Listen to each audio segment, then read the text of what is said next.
Hello guys, Eid মোবারক। কেমন আছেন সবাই? সকালে ঘুম থেকে উঠে ঝটপট করে কিন্তু সবাই রেডি হয়ে নিলাম, আর সবার কাপড় চোপড় এখানে রাতেই রেডি করে রেখেছিলাম।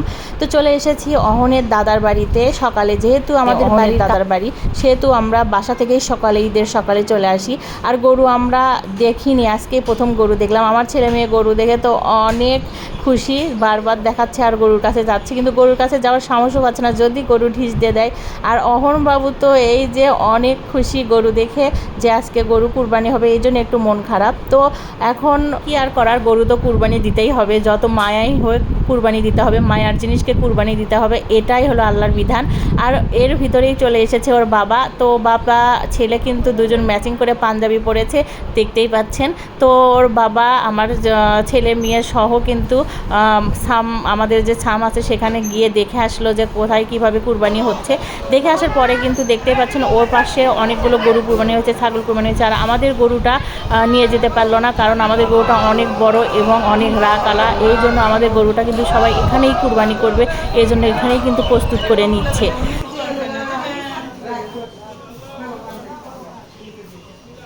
একটা গরু কুরবানি হয়ে গিয়েছে আলহামদুলিল্লাহ, আরেকটা গরু ফালানো হচ্ছে। এই গরুটাও কিন্তু অনেক রাগী, এই জন্য কিন্তু সবাই একটু দেখুন কিভাবে প্রস্তুত হয়ে আছে যে গরুটা কিভাবে ফালাবে।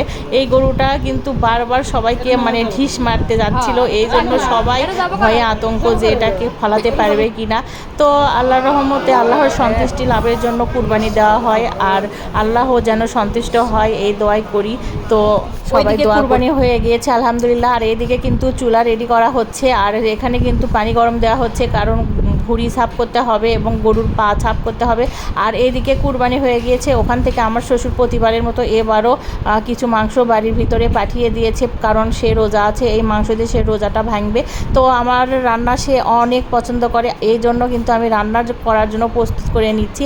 যেহেতু এখানে মলি ভাবি আছে, আমি মলি ভাবিকে সব কিছু দেখিয়ে দিচ্ছি, আর মলি ভাবি মাখিয়ে দিবে মাংসটা। তো একে একে কিন্তু সব মশলাপাতি দেওয়া হয়ে গেছে, এখন এটা সুন্দরভাবে মাখিয়ে নিব। মাখিয়ে নিয়ে কিন্তু আমি এটা প্রেশার কুকারে দিব, কারণ প্রেশার কুকারে দিলে মাংসটা তাড়াতাড়ি সিদ্ধ হয়ে যাবে। কিন্তু গরুর মাংসটা এত সুন্দর ছিল যেটা বলার মতো না।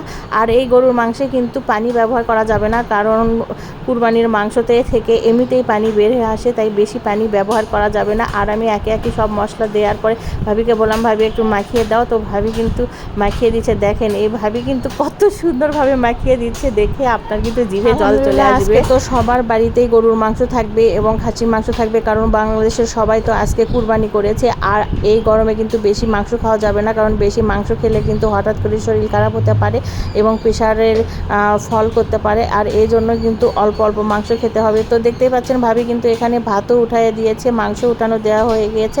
আর এখানে দেখতেই পাচ্ছেন আমার মাংসগুলো কিন্তু এখন মোটামুটি হয়ে যাওয়ার মধ্যেই। তো আজকের মতো সবাই ভালো থাকবেন, আল্লাহ হাফেজ, ঈদ মোবারক।